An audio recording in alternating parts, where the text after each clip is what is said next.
예레미야 37장 1절부터 21절까지 제가 읽습니다.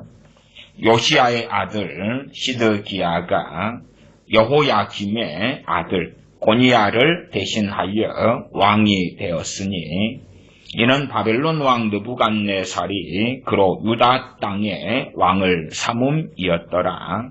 그와 그 신하와 그 땅 백성이 여호와께서 선지자 예레미야로 하신 말씀을 듣지 아니하니라.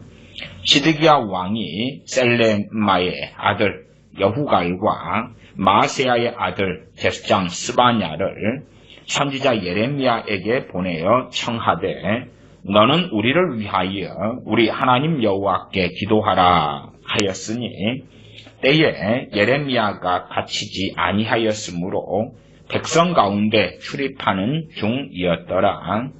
바로의 군대가 애굽에서 나오매 예루살렘을 에워쌌던 갈대아인이 그 소문을 듣고 예루살렘에서 떠났더라. 여호와의 말씀이 선지자 예레미야에게 임하여 가라사대 이스라엘의 하나님 나 여호와가 이같이 말하노라. 너희를 보내어 내게 구하게 한 유다 왕에게 이르라. 너희를 도우려고 나왔던 바로의 군대는 자기 땅 애굽으로 돌아가겠고 갈대아인이 다시 와서 이 성을 쳐서 취하여 불사르리라. 나 여호와가 이같이 말하노라. 너희는 스스로 속여 말하기를 갈대아인이 반드시 우리를 떠나리라 하지 말라. 그들이 떠나지 아니하리라. 가령 너희가 너희를 치는 갈대아인의 온 군대를 쳐서 그 중에 부상자만 남긴다 할지라도 그들이 각기 장막에서 일어나 이 성을 불사르리라. 갈대아인의 군대가 바로의 군대를 두려워하여 예루살렘에서 떠나매 예레미야가 베냐민 땅에서 백성 중 분깃을 받으려고 예루살렘을 떠나 그리로 가려 하여 베냐민 문에 이른즉 하나냐의 손자요 셀레마의 아들인 이리야라 이름하는 문지기의 두목이 선지자 예레미야를 붙잡아 가로되 너가 갈대아인에게 항복하려 하는도다. 예레미야가 가로되 망령되다. 나는 갈대아인에게 항복하려 하지 아니하노라. 이리야가 듣지 아니하고 예레미야를 잡아 방백들에게로 끌어가매 방백들이 노하여 예레미야를 때려서 서기관 요나단의 집에 가두었으니 이는 그들이 이 집으로 옥을 삼았음이더라. 예레미야가 톡을 옥 음실에 들어간 지 여러 날 만에 시드기야 왕이 보내어 그를 이끌어내고 왕궁에서 그에게 비밀이 물어 가로되 여호와께로서 받은 말씀이 있느뇨? 예레미야가 대답하되 있나이다. 또 가로되 왕이 바벨론 왕의 손에 붙임을 입으리이다. 예레미야가 다시 시드기야 왕에게 이르되 내가 왕에게나 왕의 신하에게나 이 백성에게 무슨 죄를 범하였건대 나를 옥에 가두었나이까? 바벨론 왕이 와서 왕과 이 땅을 치지 아니하리라고 애언한 왕의 선지자들이 이제 어디 있나이까? 내 주 왕이여 이제 청컨대 나를 들으시며 나의 탄원을 받으사 나를 서기관 요나단의 집으로 돌려보내지 마옵소서. 내가 거기서 죽을까 두려워하나이다.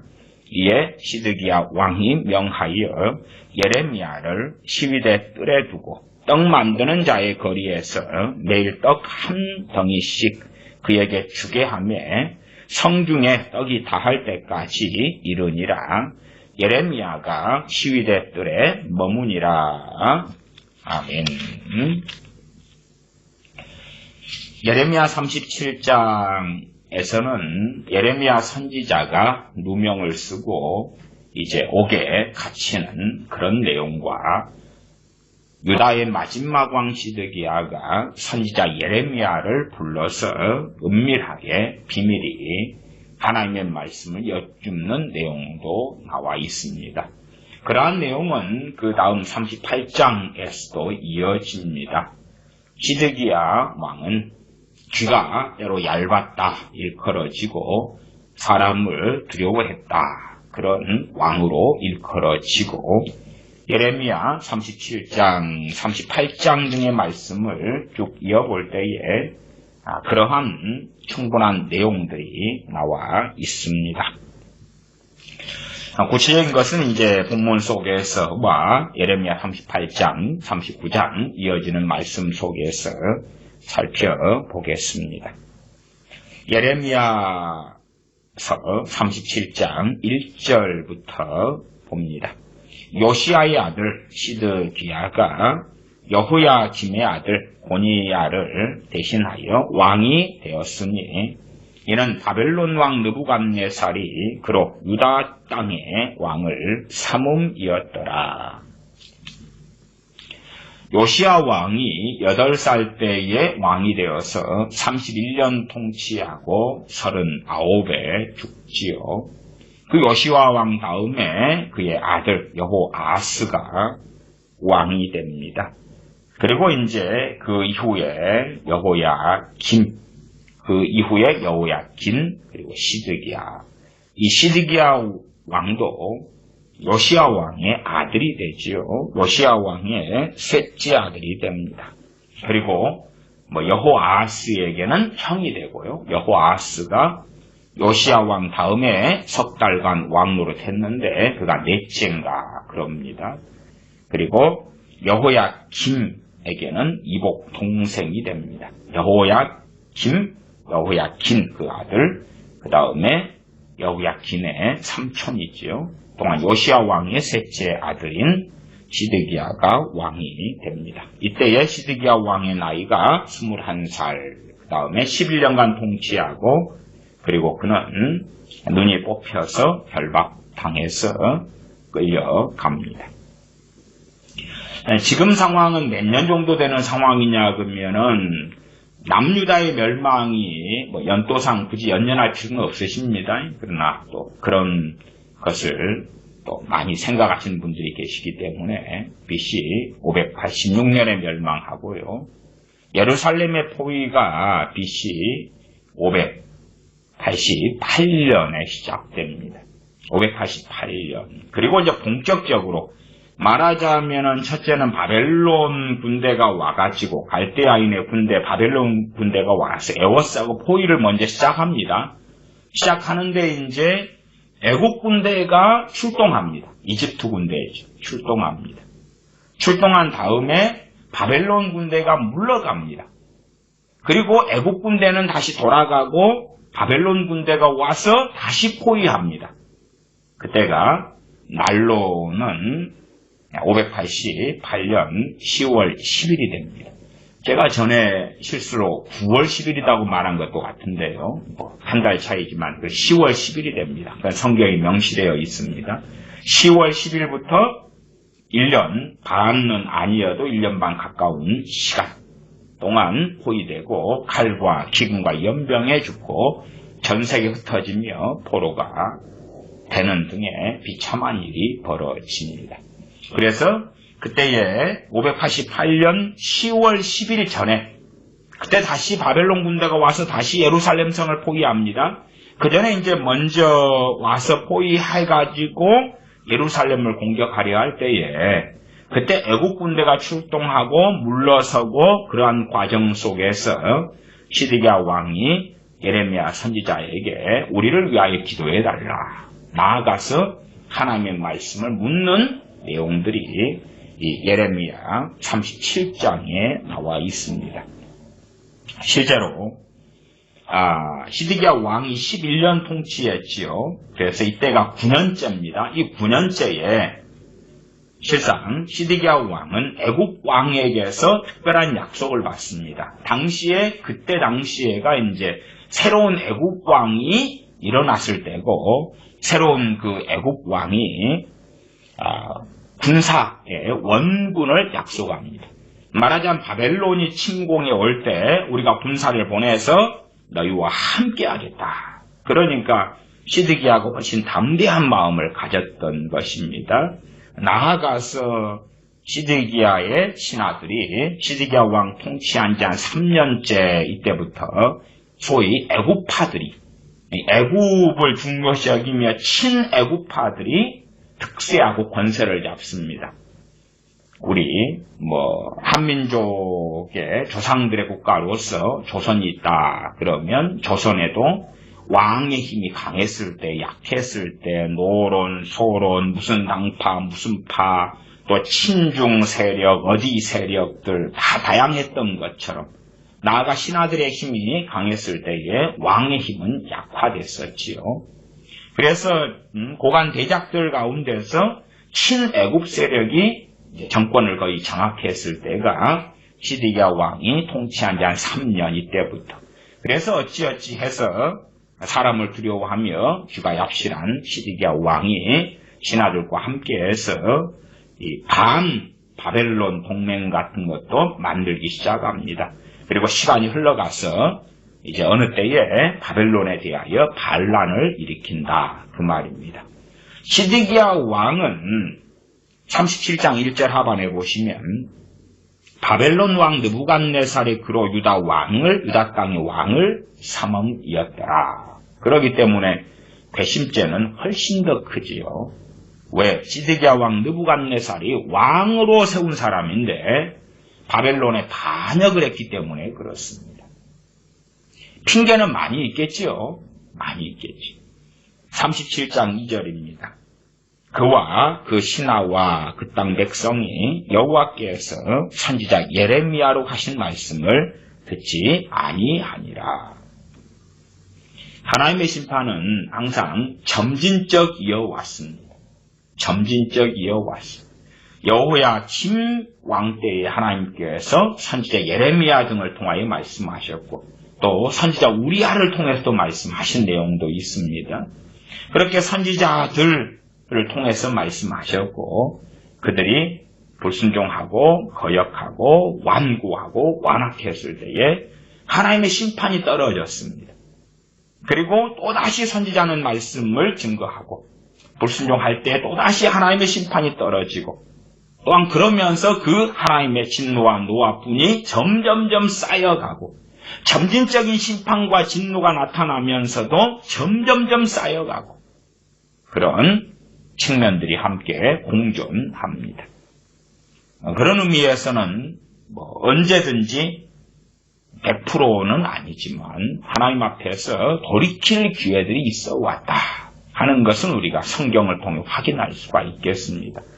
돌이킨다 해도 모든 것이 회복되지는 않겠지요. 그건 아셔야 됩니다. 그러니까 우리가 어느 시점에 하나님께 돌이키느냐가 그 회복이 얼만큼 일어날까하고도 상당히 관련성이 있습니다. 그러한 돌이킴이 늦어지면 하나님의 긍휼과 자비가 있어도 그것도 축소되는 것은 뻔한 일이 되겠습니다.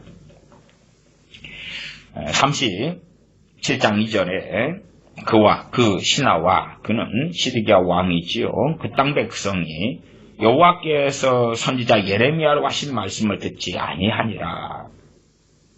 자신의 마음에 원하는 소리를 다 듣고 싶습니다. 어느 때라도요. 평강의 소리를 듣고 싶습니다. 기쁨의 소리를 듣고 싶습니다. 안식의 소리를 듣고 싶습니다. 행복의 소리를 듣고 싶은 것이 우리의 인지상정이에요. 항상 소망을 듣고 싶은 것입니다. 그러나 소망의 때에 소망을 듣는 건 좋은 일이지요. 소망의 때가 아닌데 소망을 듣는 것은 얼마나 당시에는 기쁨처럼 보이나 그것이 미혹이 될 수밖에 없는 것입니다. 1950년 6월 25일 한국전쟁이 일어났을 때에 그때가 주일 새벽 아닙니까? 그런데 그 주일 새벽이나 혹은 새벽 기도회를 계속 해왔었지요. 그때에 또 그 전주에 수요일이나 금요일이나 등등 예배 드릴 때에 목회자들이 증거했던 설교들은 무엇일까? 우리가 한번 생각해 볼 수가 있겠지. 어쨌든 대다수의 우리 대한민국에 살았던 사람들은 평화의 소리, 위로의 소리, 소망의 소리, 영원한 소망이 아니라 이 땅에서의 소망의 소리를 듣기를 항상 원해온 것은 사람들의 본성입니다. 그렇기 때문에 선지자 예레미야를 통해서 하신 말씀은 이들이 듣거나 돌이키거나 돌아서지 않았다. 더군다나 이제 어느 때에 바벨론이 공격에 오고 포위할 때에 선지자의 주된 메시지 중에 하나가 뭐였냐 하면 바벨론에 항복해라는 것입니다. 바벨론에 항복해라. 그런 말씀도 뒤에 이어져 갑니다. 바벨론에 항복해라. 그러면 살 것이다. 얼마나 기쁘지 않지 않습니까? 항복한다는 것은 최소한 바벨론의 식민지로 전락하거나 혹은 간섭을 아주 많이 받는 상황이 되는 것이지요. 그러면 바벨론에 항복하기보다도 우리가 승리하리라, 바벨론이 떠나리라, 물러가리라, 애굽이 와서 우리를 지켜주고 보호해주리라. 우리는 잠깐의 이 바벨론이 포위하는 이 고통과 고난을 당하지만 금방 하나님께서 우리를 다시 세워주시며 그리고 더 아름다운 일, 더 감사한 일, 더 기쁜 일이 벌어질 것이다. 이 예루살렘을 시작하여서 전 세계에 하나님의 영광이 나타나게 될 것이다.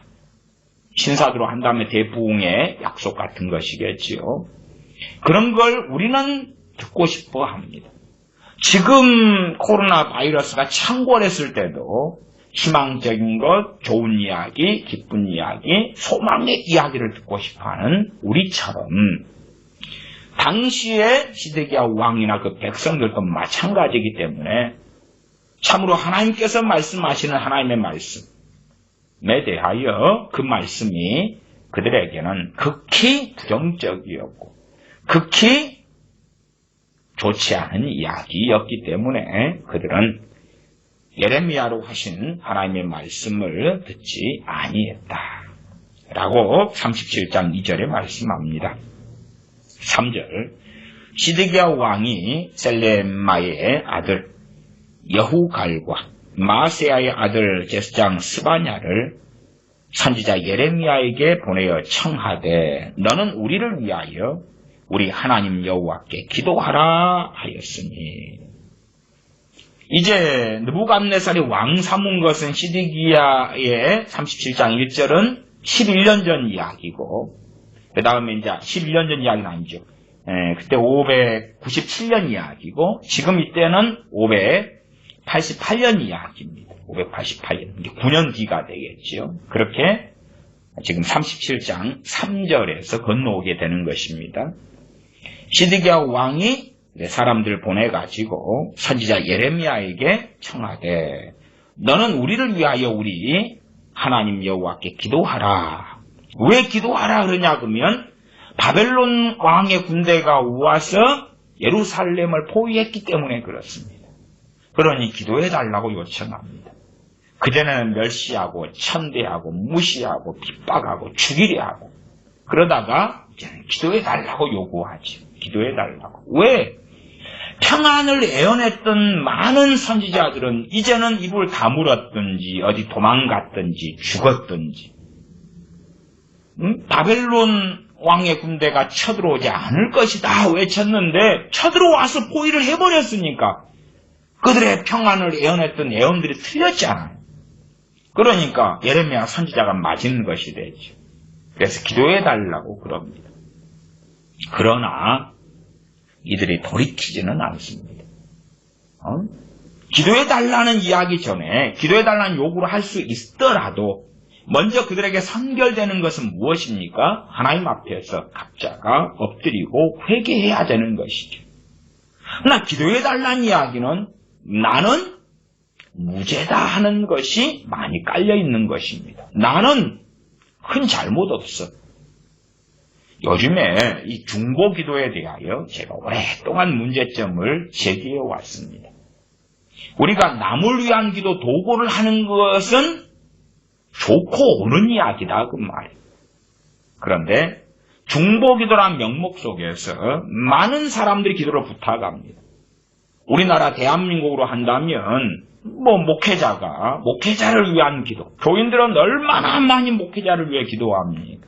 목회자를 위한 기도, 목회자의 가정을 위한 기도, 교회를 위한 기도, 민족과 국가를 위한 기도, 많이 기도하지. 한 10,000명 교인들이 있는 교회라면 그 10,000명 가까운 사람들이 그 교회 담임 목사님을 위해서 얼마나 기도했겠는가 그 말이에요.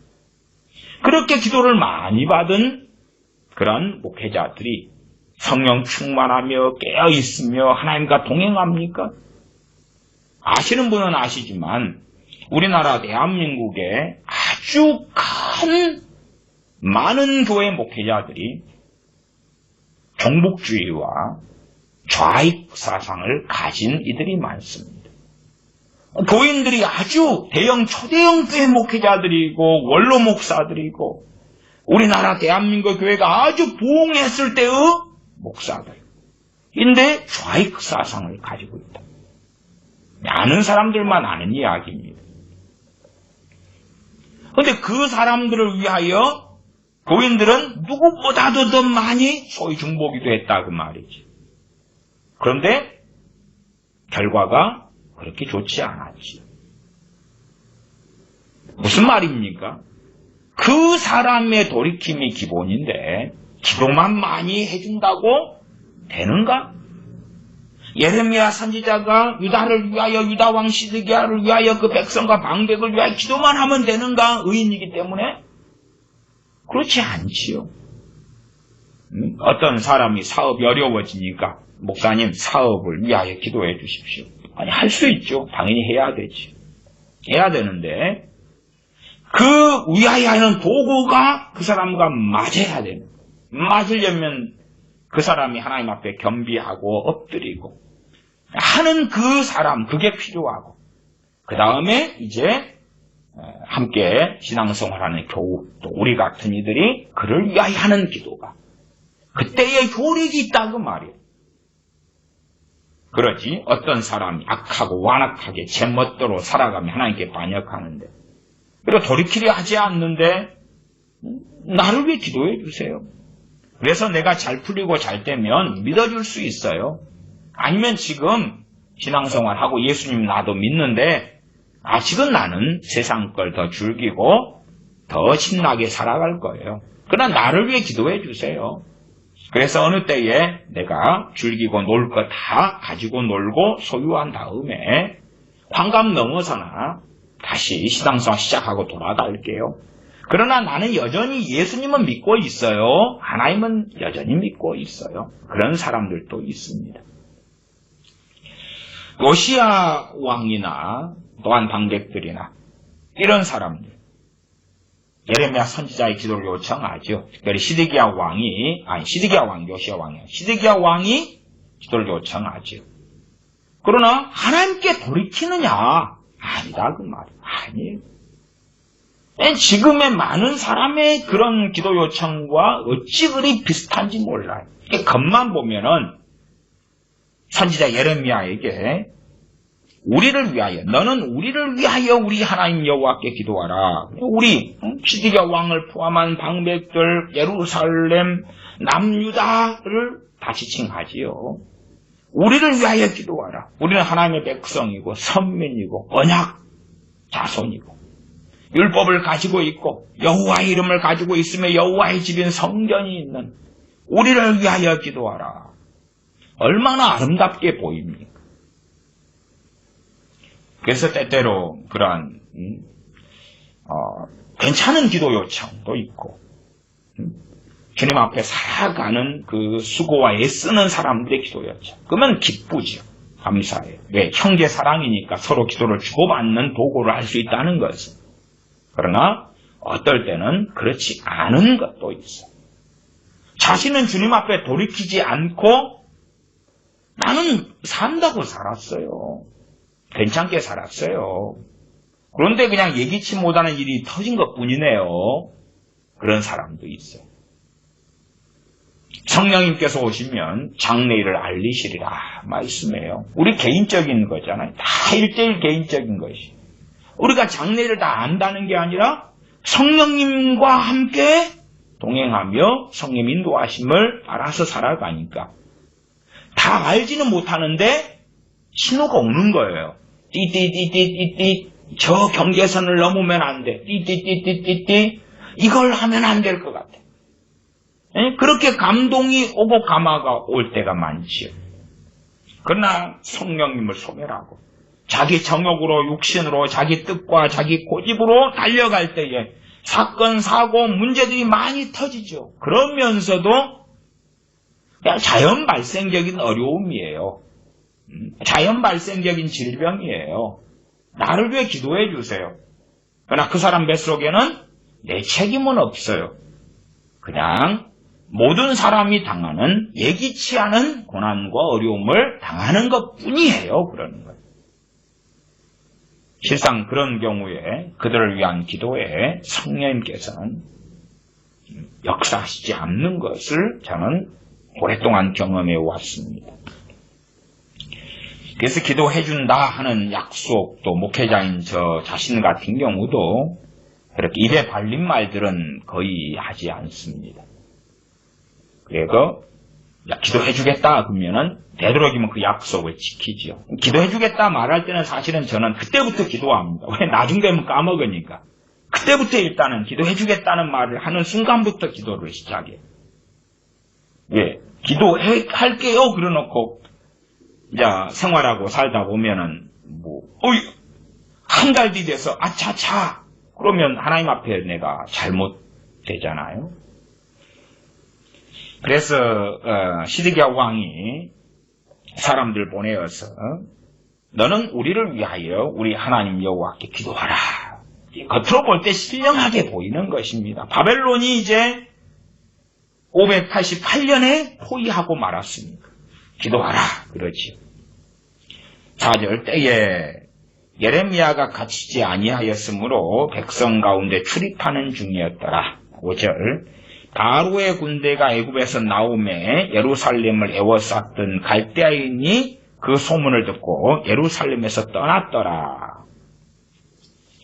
참 이게 마침이에요. 마침. 어떤 마침이냐 그러면 요나서에 보면 요나가 하나님 말씀에 불순종하여서 다시스로 떠나려고 하는데 마침 그때 다시스로 가는 배가 있었어요. 마침. 하나님도 나를 좀 봐주시는 것 같다. 하나님 말씀에 불순종하여 니느웨로 가라고 말씀하셨는데 전혀 다른 방향으로 가는 배가 마침 그때 도망가려 할 때 있더라.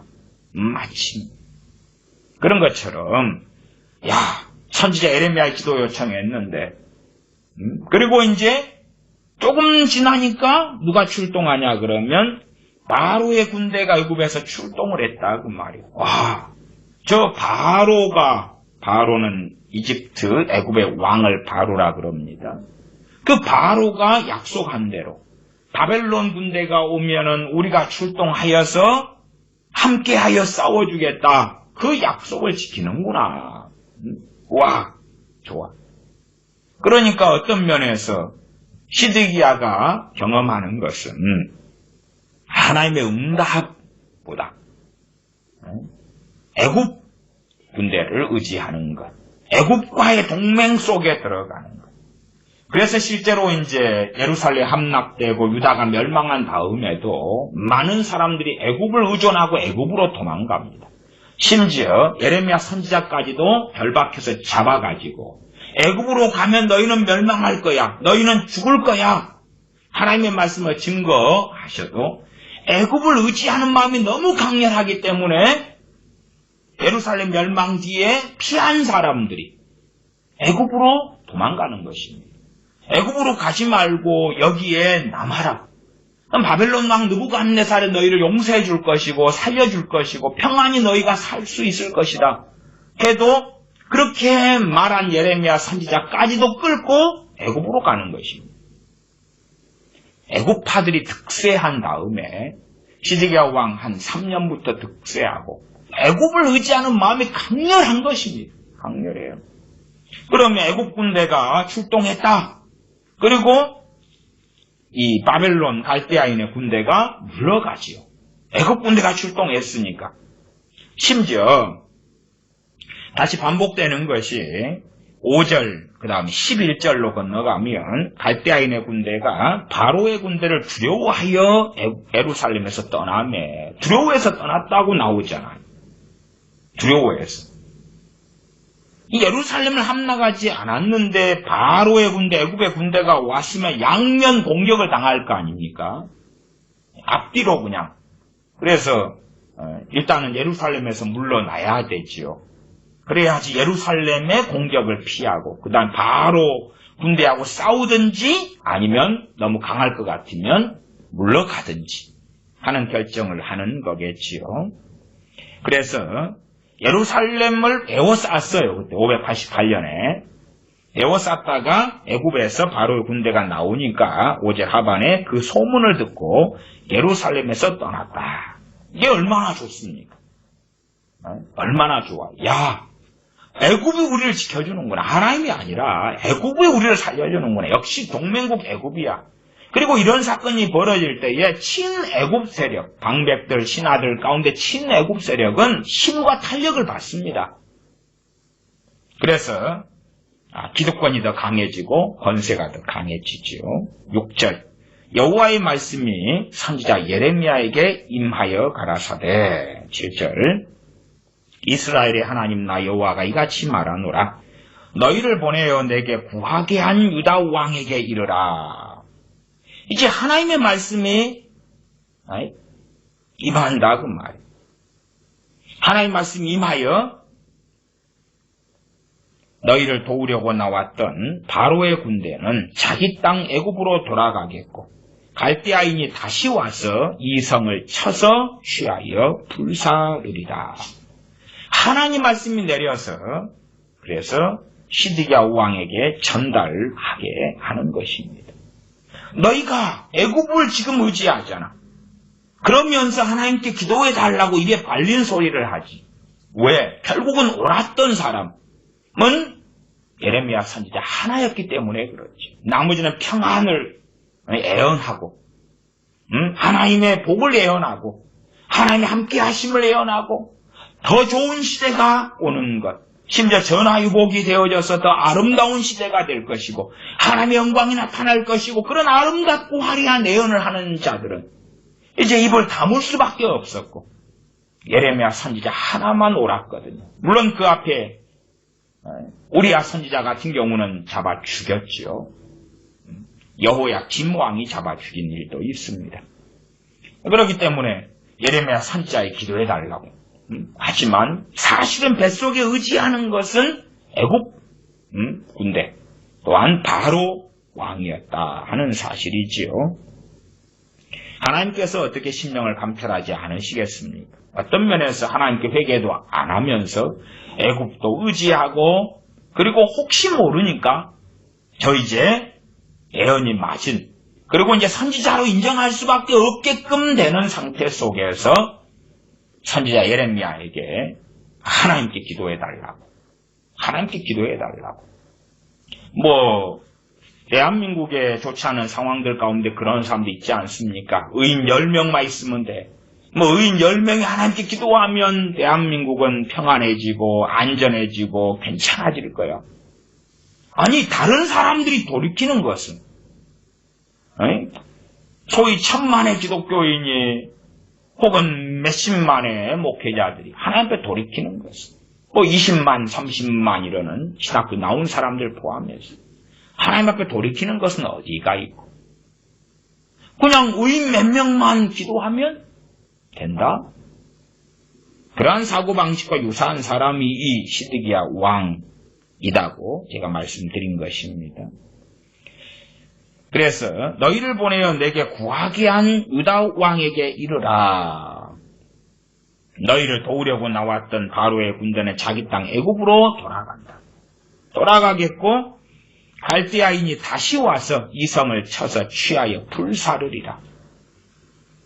전쟁에서 애굽이 갈대아를 물리쳐주는 게 아니라 애굽 군대가 왔다가 그냥 돌아가게 될 것이야. 그 다음에 갈대아인의 군대가 다시 와서 에워쌀 거야. 그리고 다시 와서 에워싸는 그것이 588년 10월 10일이 됩니다. 그리고 586년 4월 9일에 끝장나게 되죠. 그런 연도도 뒤에 예레미야서 뒤쪽에 나와 있습니다. 계속 보면 9절 나 여호와가 이같이 말하노라 너희는 스스로 속여 말하기를 갈대아인이 반드시 우리를 떠나리라 하지 말라. 그들이 떠나지 아니하리라. 이게 잠깐 갈대아인이 물러나는 걸 본 다음에 이것은 영구히 물러가고 떠나가는 것이야. 그렇게 믿고 싶지요. 작은 어떤 눈에 보이는 좋게 보이는 현상과 일이 있으면 그것을 무슨 표적과 하나님의 응답의 증거로 삼아가지고 야 이건 표적이야. 그래서 더 좋은 일이 벌어질 거야. 자 갈대아인의 군대가 물러갔는데 이제 완전히 떠나게 될 거야. 그리고 다시 오지 못할 거야. 강력한 애굽의 군대가 우리를 지켜줄 거야. 그렇게 믿고 싶은 거지.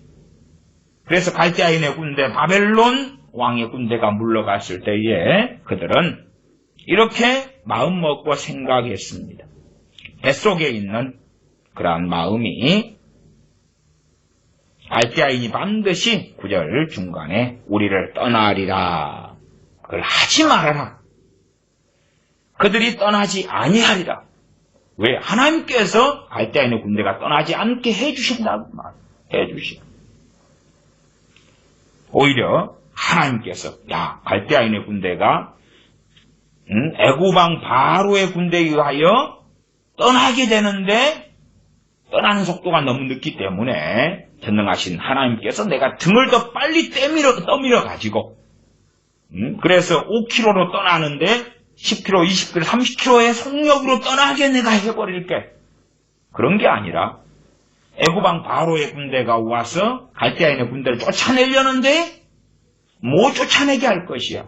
그리고 오히려 애굽 군대가 돌아가게 만들고 갈대아인의 군대는 돌아오게 할 것이야. 한편으로 시드기야 왕은 얼마나 성질 나게 했습니까? 우리를 위하여 기도해달라고 했는데 하나님의 말씀을 정반대로 받아서 증거하니까 너무 기분 나쁘지. 심지어는 그렇게 생각할 수도 있겠습니다. 하나님이 그렇게 서로 말씀을 주셔도 너가 선지자니까 그리고 우리를 사랑해야 되니까 하나님을 설득해야지. 너가 우리에게 그 하나님의 말씀을 증거할 게 아니라 하나님 안 됩니다. 그러시려면 나를 죽이십시오. 안 됩니다. 바벨론 군대는 돌아오면 안 됩니다. 그래서 하나님하고 무슨 싸움을 해가지고 결판을 내고 쇼부를 보든지 해가지고 하나님이 결국은 뜻을 돌이켜가지고 예레미야야 알았다. 미안하다. 내가 너를 힘들게 했구나. 어떻게 내가 너를 사생결단하는 너를 죽일 수 있겠느냐. 그러면 시드기야의 구하는 것을 들어주겠다. 너의 구하는 것을 들어주겠다. 그러나 예레미야 선지자는 하나님 편에 섰습니다. 성경을 제대로 안 읽는 많은 사람들이요. 예레미야 선지자는 눈물의 선지자. 그리고 자신의 백성 예루살렘과 유다의 구원을 위하여 눈물을 흘리며 통곡하며 생명을 걸고 기도한 선지자. 이런 식으로 성경도 안 보고 주장하고 해석하는 자들 많습니다. 많아요. 그러나 예레미야 선지자는 하나님의 말씀대로 하나님의 심판이 임하도록 기도했던 선지자입니다. 그것은 전에 예레미야 강의를 쭉 해오면서 예레미야 선지자의 기도를 상당히 살펴보았습니다. 예레미야서 본문에 많이 앞에 나와 있었다는 것을 확인을 했습니다. 계속 봅니다. 10절 가령 너희가 너희를 치는 갈대아인의 온 군대를 쳐서 그 중에 부상자만 남긴다 할지라도 그들이 각기 장막에서 일어나 이 성을 불사르리라. 심지어는 너희가 전쟁을 해서 너희가 이겨도 그래도 끝내는 너희가 이 성이 불살라지도록 내가 할 것이야. 그리고 하나님께서 말씀하시는 것입니다. 11절 갈대아인의 군대가 바로의 군대를 두려워하여 예루살렘에서 떠나매 예레미야가 베냐민 땅에서 백성 중 분깃을 받으려고 예루살렘을 떠나 그리로 가려 하여. 이것은 12절에 보시면은 과거에 베냐민 땅 아나돗에 있는 밭을 사라고 말씀하신 거죠. 그 이야기입니다. 그래서 이제 바벨론 왕의 군대가 예루살렘 성을 포위했다가 물러가니까 얼른 베냐민 땅에 갔다 와야지. 그리고 이제 가려고 했다가 13절에 베냐민 문에 이른즉, 베냐민 문은요, 여기서 베냐민 땅에 있는 베냐민 땅의 어떤 문이 아니라 예루살렘 성의 문이 여러 군데가 있습니다. 그 중에 한 문이 베냐민 문이 있어요. 그러니까 아직 베냐민 땅으로 가려고 이제 예루살렘 성을 빠져나가려는데 베냐민 문을 지키는 소위 문지기 대장이 누명을 씌워서 잡아버립니다. 그때 당시에도 바벨론 군대가 에워싸고 공격하려 하고 그러니까 바벨론에 항복하는 사람들이 많았습니다. 나아가 선지자 예레미야는 바벨론에 항복하라고 하나님 말씀에 증거했습니다. 그러면 너희가 살리라고 증거했고 실제로 바벨론 왕의 군대에 항복했던 사람들이 있어 왔다. 그것은 예레미야 뒤쪽에 더 말씀을 살펴볼 때에 나와 있습니다. 13절 베냐민 문에 이른즉 하나냐의 손자요 셀레미야의 아들인 이리야라 이름하는 문지기의 두목이 선지자 예레미야를 붙잡아 가로되 너가 갈대아인에게 항복하려 하는도다. 갈대아인에게 항복하라고, 바벨론에 항복하라고 그렇게 외치다가 너 정말 항복하려고 이때 지금 성을 나가려는 거잖아. 14절 예레미야가 가로되 망령때다. 나는 갈대아인에게 항복하려 하지 아니하노라. 왜 그러냐 그러면 예레미야 선지자는 바벨론에 항복하라고, 갈대아인에게 항복하라고 하나님 말씀을 증거하지만 선지자 개인에게 항복하라는 하나님의 말씀이 온 것이 아니기 때문에 그래요. 선지자는 항복해라고 하나님 말씀을 증거하지만 그러나 자기 개인에게 온 것은 아니에요. 자기 개인에게는 더 하나님의 사명과 말씀이 있기 때문에 항복하지 않고 거하고 있는 것입니다. 그래서 망령때다 그런 것이 맞습니다. 누명이다 그 말이에요. 누명을 씌우는 것입니다. 나는 갈대아인에게 항복하려 하지 아니하노라. 이리야가 듣지 아니하고 예레미야를 잡아 방백들에게로 끌어가매. 15절 방백들이 노하여 예레미야를 때려서 서기관 요나단의 집에 가두었으니 이는 그들이 이 집으로 옥을 삼았습니다. 서기관 요나단의 집을 감옥을 삼았다 그 말입니다. 감옥을 할 만한 시설들이 있었던 것 같습니다. 16절 예레미야가 톡을 옥 음실에 들어간 지 여러 날 만에 서기관 요나단의 집 안에 토굴이 있었고 그런 것을 감옥으로 삼았다는 것도 확인할 수가 있겠습니다. 17절 시드기야 왕이 보내어 그를 이끌어내고 왕궁에서 그에게 비밀이 물어 가로되 여호와께로서 받은 말씀이 있느뇨. 지금 이렇게 묻는 것이 이 37장에도 있고요. 또 나중에 38장에도 나와 있습니다. 38장에도 14절로 가면 시드기야 왕이 보내어 선지자 예레미야를 여호와의 집 제3문으로 데려오게 하고 왕이 예레미야에게 이르되 내가 내게 한 일을 물으리니 일호도 내게 숨기지 말라. 그렇게 해서 이제 여기서 38장 14절에서는 여호와의 집 3문에서 부르고요. 그 다음에 37장 17절은 왕궁에서 묻습니다. 이게 다르죠. 이게 두 번의 사건이에요. 시드기야 왕이 은밀하게 불러내서 묻는 사건이 두 번이 다른 것입니다. 같은 게 아니에요. 다시 37장 17절 시드기야 왕이 보내어 그를 이끌어내고 왕궁에서 그에게 비밀이 물어 가로되 여호와께로서 받은 말씀이 있느뇨. 예레미야가 대답하되 있나이다. 또 가로되 왕이 바벨론 왕의 손에 붙임을 입으리이다. 시드기야 왕도 좋은 말을 듣고 싶잖아요. 사실은 그런 것이 많습니다. 제가 기독교 상담에 대해서도 참 많이 이야기했습니다만 그 가운데 이제 바른 기독교 상담도 있고 옳은 것도 있고 그 다음에 잘못된 것도 있는데 우리나라 대한민국의 교회가 잘못된 기독교 상담으로 치우치고 그리 가버린 심각한 일들이 1990년도부터는 일어났었다. 라는 기독교 상담에 대한 이야기도 제가 많이 했습니다. 그러면 기독교 상담을 이야기할 때 예를 들어 어떤 A라는 사람이 있습니다. A라는 사람이 이제 상담을 저 같은 사람한테 이제 요청을 합니다. 그리고 상담을 합니다. 자기가 얼마나 불행한 일을 당했는지, 자기가 얼마나 비참한 일을 당했는지, 얼마나 많은 사람들에게 배신을 당했는지, 얼마나 참담한 일을 겪었는지를 막 블라블라블라 이야기를 합니다. 그리고 그 사람이 제게 원하는 것은 뭐냐 그러면 그 사람 편을 들어주기를 원합니다. 아, 그러셨군요. 너무나 당신이 고통을 많이 받으셨군요. 그걸 원합니다. 그러나 하나님 말씀에 비추어서 제가 그런 분들에게 드릴 출발점의 이야기는 명확합니다. 명확해서 용서하셔야 됩니다. 용서하셔야 됩니다. 그리고 용서를 가리킵니다. 그러면 그 가운데 어떤 분들은 받아들이시고 깨달으시고 회개를 하시고, 반면 상당한 분들은 성질을 내고 기분 나빠합니다. 말하자면 편들어 달라는 것입니다. 아니, 본인이 하나님 말씀을 어기면서 다른 사람을 정죄하고 비난하고, 물론 그 사람이 당한 고통과 아픔이 있지요. 그러나 하나님 말씀에 따라서 내가 지금 이런 일을 겪어왔는데 하나님께서는 이런 일에 대하여 제게 뭘 말씀하십니까? 무슨 신령한 계시 같은 거 말고 성경 66권에 따라서 주님의 마태, 마가, 누가, 요한복음이나 사도 바울의 서신이나 신구약 말씀을 통하여 이런 내 상황에서 내가 지금 준행하고 지켜야 될 말씀이 무엇입니까? 라고 묻는 것이 합당한데 그걸 묻지는 않아요.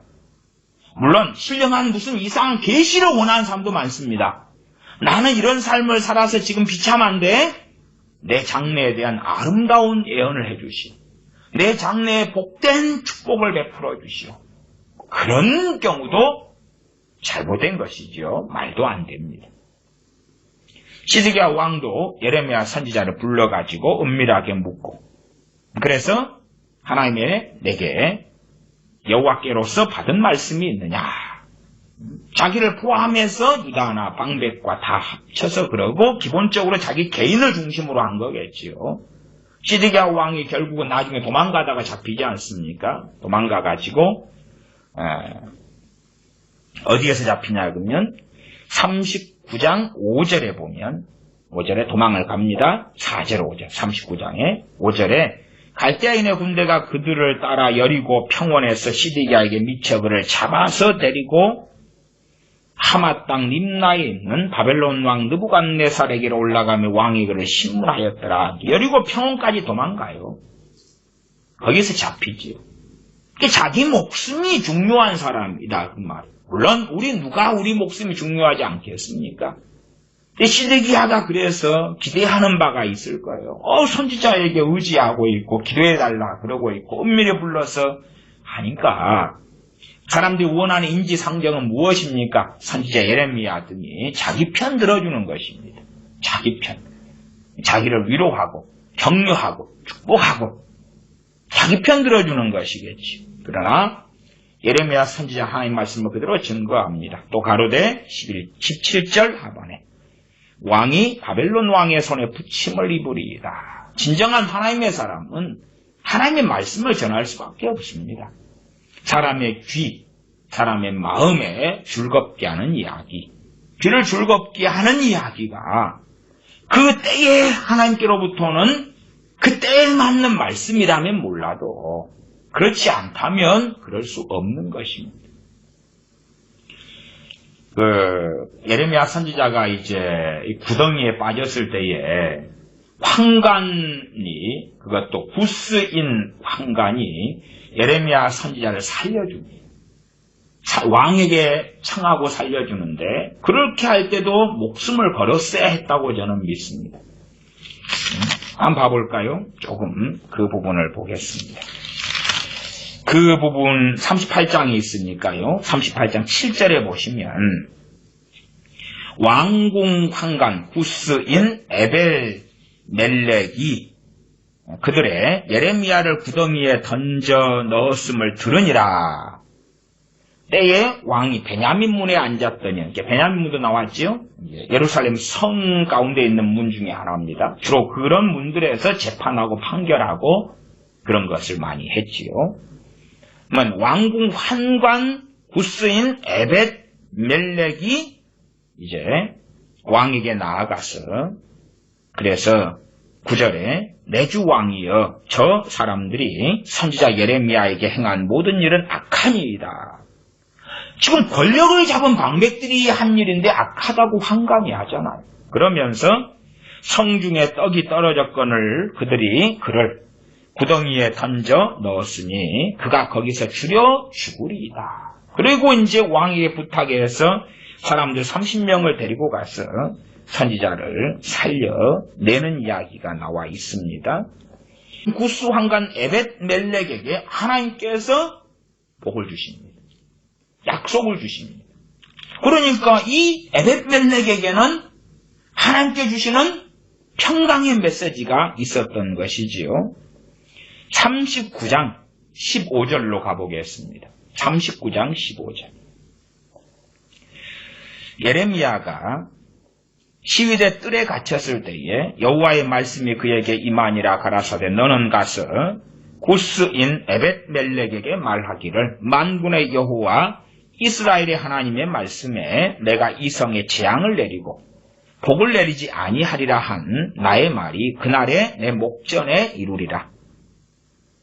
18절 건너가면 17절 18절 나 여호와가 말하노라 내가 그날에 너를 구원하리니 너가 그 두려워하는 사람들의 손에 붙이우지 아니하리라. 내가 단정코 너를 구원할 것인즉 너가 칼에 죽지 아니하고 내 생명이 노량물을 얻음같이 되리니 이는 너가 나를 신뢰함이니라 여호와의 말이니라. 그러니까 아직 예루살렘이 지금 함락되기 전에 하나님께서 하신 말씀이죠.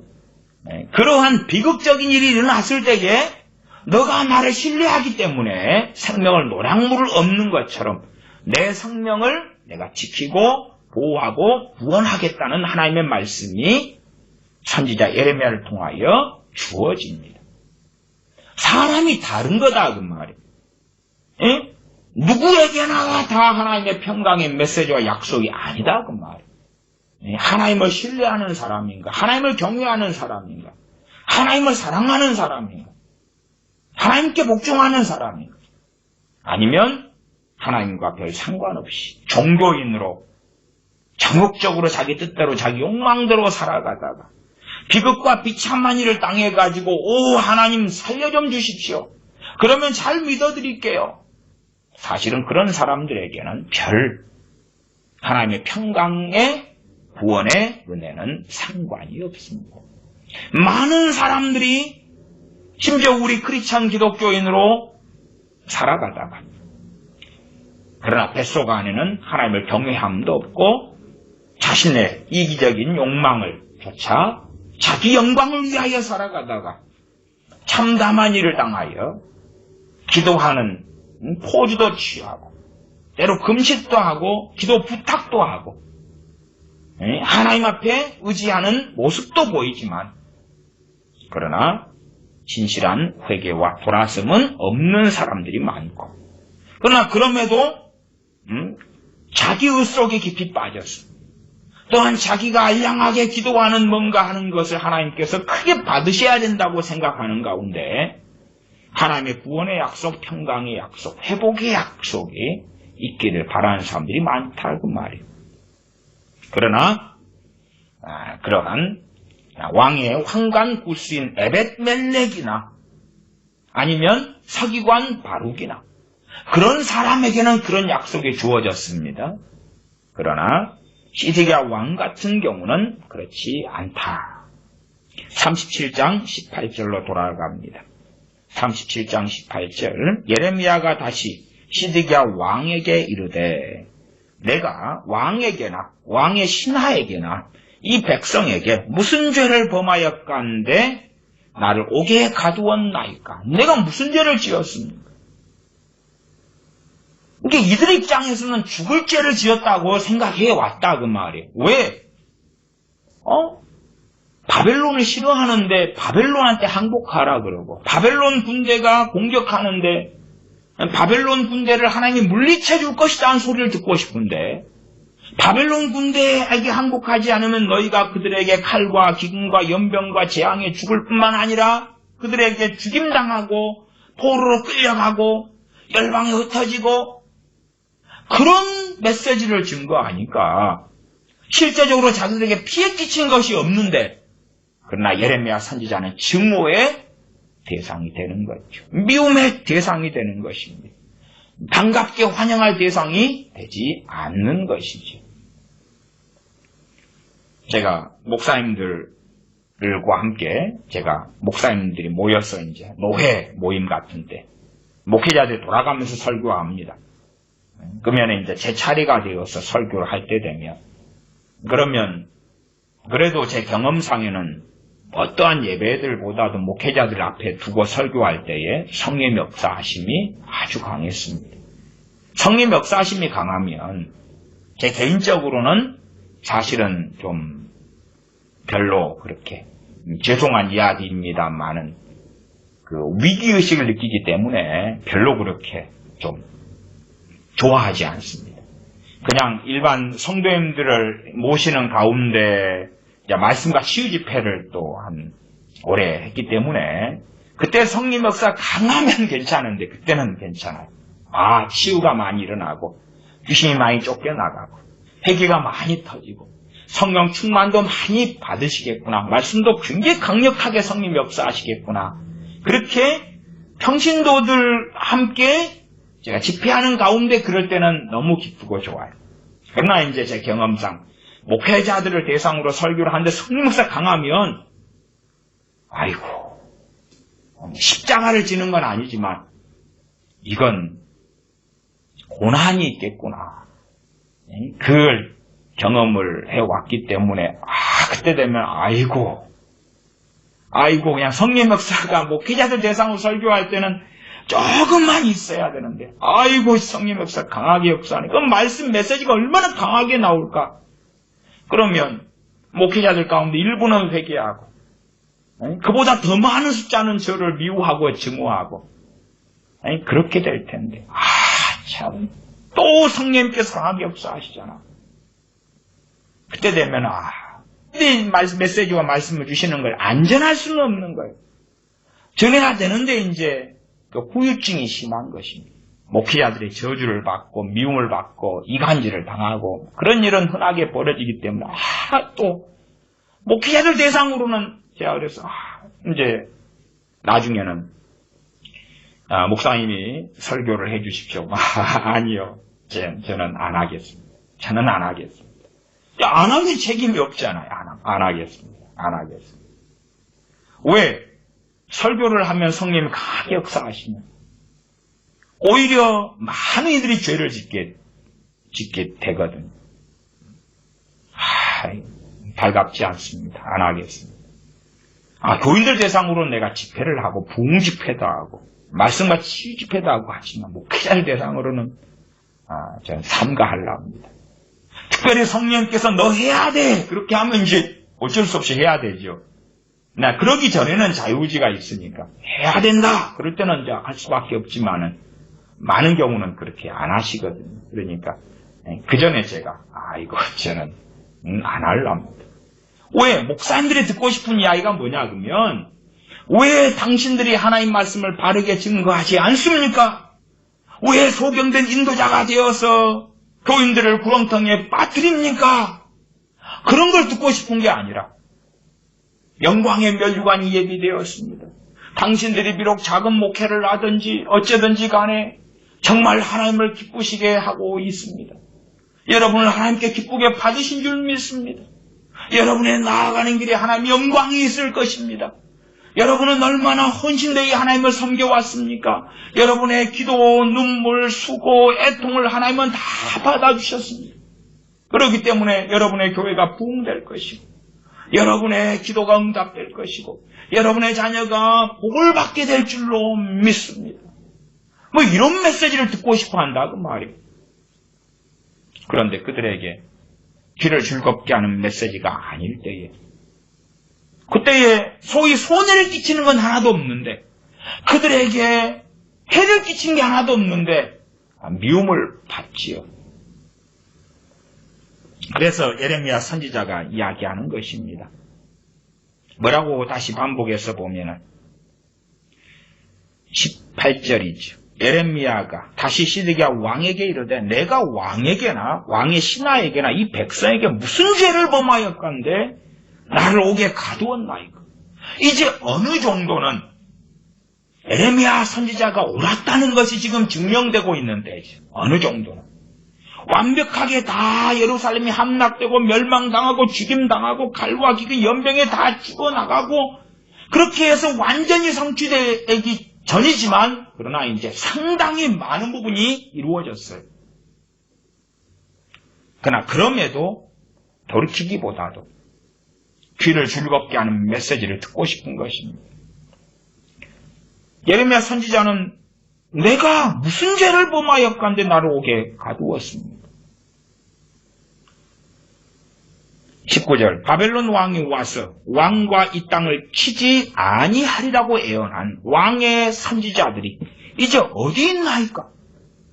그 평화를 애언한 그 선지자, 바벨론 왕과 군대가 오지 않을 것이다, 치지 않을 것이다, 어디 있습니까? 그들, 그 선지자들 어디 있습니까? 그 선지자들이 그렇게 애원했을 때 당신도 좋아서 얼떡얼떡하고, 백성들도 좋고 방백들도 좋고 얼마나 좋아했습니까? 그들 어디 있습니까? 20절 내 주 왕이여 이제 청컨대 나를 들으시며 나의 탄원을 받으사 나를 서기관 요나단의 집으로 돌려보내지 마옵소서. 내가 거기서 죽을까 두려워하나이다. 선지자 예레미야가 그냥 인간적으로 두려움과 공포 속에 막 잡혀서 했던 이야기만으로는 볼 수 없습니다. 왜? 선지자 예레미야가 하나님 뜻은 다 이루어야 되거든요. 그래서 첫 번째, 사람이 할 도리는 해야 되는 것입니다. 두 번째, 당연하게 선지자 예레미야도 육신을 가지고 있기 때문에 이 굴에, 토굴에 있는 음실이다 그러죠. 16절에 토굴에 있는 음실, 아주 음지에 아주 캄캄한 토굴 깊은 곳이었던 모양이죠. 거기에 가두어 두니까 고통이 극심했던 것입니다. 뭐 지금의 감옥에 있는 독방 같은 거하고는 비교할 수 없는 곳이지요. 그런 곳에 가두어 두니까 고통이 아주 심했다. 심지어는 이제 먹을 것도 거의 주지 않고 굶게 해버리는 그 고통. 물도 제대로 안 주기도 쉽겠죠. 그러면 왕에게 선지자는 탄원합니다. 내가 거기서 죽을까 두려워하나이다. 나를 요나단의 집으로 돌려보내지 마옵소서. 우리가 성경을 보면요, 이런 이야기가 참 많습니다. 정말 어리석은 사람들은 예레미야 선지자가 죽는 건 무서워해가지고 왕한테 나 좀 봐달라고 굽신댔다. 그건 정말 어리석은 주장이죠. 그렇게 따지면서 그러면 에스더 황후가 왕에게 나아가, 자기 남편이 왕에게 나아가 죽으면 죽으리라 하고 금식한 다음에 나아갈 필요가 뭐 있습니까? 하나님은 사람을 통하여 일하시는데 저 황제의 도움과 상관없이 왕의 왕명하고 상관없이 우리 유다 백성들을 구원해 주십시오. 그게 아니라 지금 에스더서에 있는 말하자면 에스더 황후의 양아버지 되는 그런 모르드게 같은 경우가 황후에게 찾아가서 이때를 위함인지를 어찌 알겠느냐 요청을 하잖아요. 요청을 해요. 그렇지. 자, 에스더여, 당신하고 상관없다. 하나님께서 알아서 그냥 다 구원해 주실 거야. 그것은 에스더 황후가 나도 지금 왕 만난 지가 오래됐습니다. 왕이 부르지 않고는 못 나갑니다. 왕이 안 불렀는데 나아갔다고 왕이 호를 내밀어야지 살지, 내밀지 않으면 죽임당해요. 그때는 이제 하나님께서 너 아니고라도 딴 데서도 구원하실 거다마는 너와 내 집은 망할 것이다. 그렇게 선언을 하기도 합니다. 느헤미야가 예루살렘 성벽을 중건하려고 그렇게 했을 때도 왕에게 도움을 구하지 않습니다. 하나님께 기도할 뿐만 아니라 왕을 통해서. 마찬가지입니다. 바벨론 포로 귀환도 누구를 통해서 하나님이 일하셨습니까? 바사왕 고레스를 통하여 일하신 것입니다. 신약에 와서 이방인들에게 복음이 증거될 때 누구를 통해서 했습니까? 사도 바울과 사도 바나바를 통해서 했지 않습니까? 나중에 2차 전도여행 때는 사도 바울과 실라와 디모데 등을 통하여 일하셨습니다. 그러면 탄원을 왕에게 하는 것이 왜 잘못됐습니까? 그렇지 않지. 그렇지 않아요. 그래서 서기관 요나단의 집으로 돌려보내지 마옵소서라고 이야기합니다. 코로나 바이러스가 창궐할 때에 내가 믿기만 믿으면 하나님은 나를 보호하실 거야. 사람이 할 도리를 해야지요. 마스크도 쓰고 손도 잘 씻고 사회적 거리 두기도 하고 이때에 이제 정부나 우리나라만이 아니라 다른 많은 나라들에서 공적인 예배를 일정한 시간 금지하도록 명령도 많이 내렸습니다. 오히려 우리나라 대한민국은 좀 약한 편이에요. 그걸 가지고 기독교 탄압이라느니 그런 것하고는 이야기가 다르다는 걸 생각하셔야 돼요. 다르다는 것을.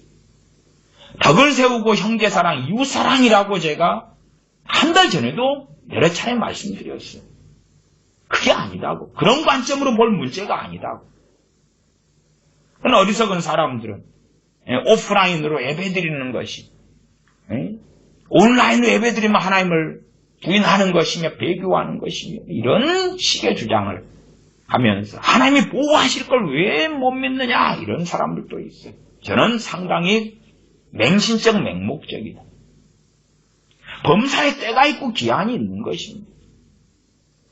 때로는 예루살렘에 스데반 집사님의 순교로 인하여서 교회 핍박이 났을 때에 사도들을 제외하고는 다 유다와 사마리아 땅 등으로 흩어집니다.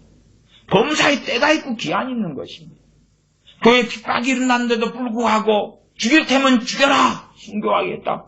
그리고 예루살렘에서 모여가지고 예배드렸다면 오히려 하나님의 뜻이 방해가 닿고 하나님께서 이루려고 하는 그 뜻이 오히려 하나님의 백성들로 인하여서 문제가 생겼을 것이다 하는 것은 명확한 일이 되겠지. 그렇게 되었다면 전도자 빌립 집사님이 사마리아 성에 가서 복음을 증거하지도 않았을 것이고 증거되는 일도 상당히 뒤로 미루어졌을 것은 뻔한 일 아니겠습니까? 안디옥에도 교회가 세워지는 것도 미루어졌을 것이고 이방 여러 지역에 에베소 등에도 세례 요한의 전도를 통하여 믿는 자 12명이 있었다고 기록하죠. 언제쯤 그리 갔는지는 몰라도 그렇게 사람이 할 도리를 안 하는 어리석은 사람이 있어요. 물론 사람이 할 도리를 하면서 하나님을 신뢰하지 않는 것은 더 어리석은 일입니다. 그러나 우리가 할 책임을 하면서 그러나 우리가 하는 일들로서 되는 것이 아니라 하나님의 은혜와 하나님의 역사하심으로만 가능하다고 믿어야 합니다. 그러면서도 우리가 할 도리들을 해야 되죠. 그래서 예레미야 선지자는 서기관 요나단의 집 거기에 있는 토굴 속 음실이지요. 그 감옥 속에 보내지 말아달라고 왕에게 구합니다. 내가 거기서 죽을까 두려워하나이다 라고 진실하게 이야기합니다. 당신이 나를 그리 또 보내도 나는 하나님이 보호하실 거야 배째라 그렇게 하지 않습니다. 느부갓네살 왕 앞에 섰던 사드락 메삭 아벳느고가 했던 것하고는 모양이 다르게끔 보이나 사실은 그런 것이 아닙니다.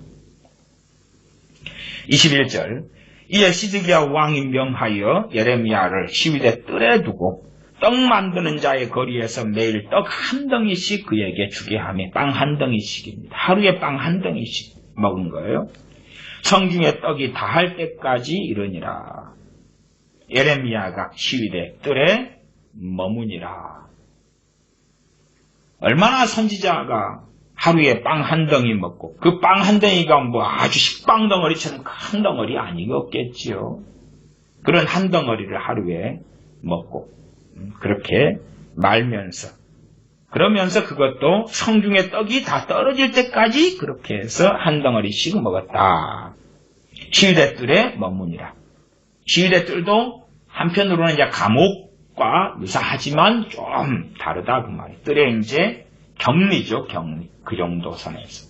그러니까 완전히 자유를 100% 다박탈하는 건 아닌, 그러나 뭐 자유롭게 풀어진 것도 아닌 그런 상황 속에 놓이게 되었습니다.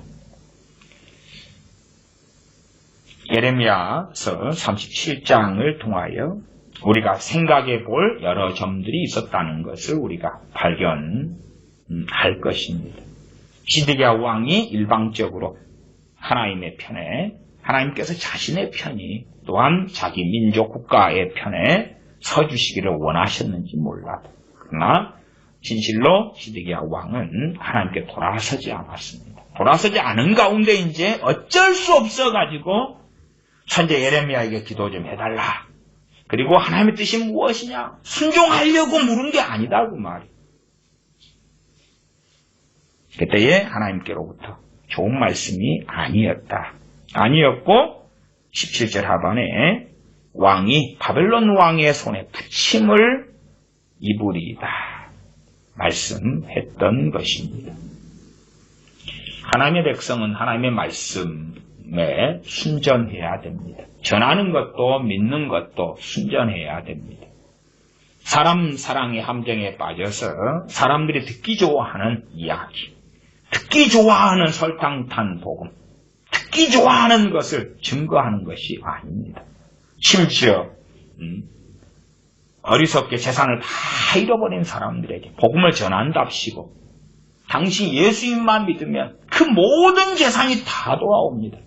그 유언비어를 하나님의 이름으로 전하는 것은 여호와 이름을 망령되이 일컫는 것입니다.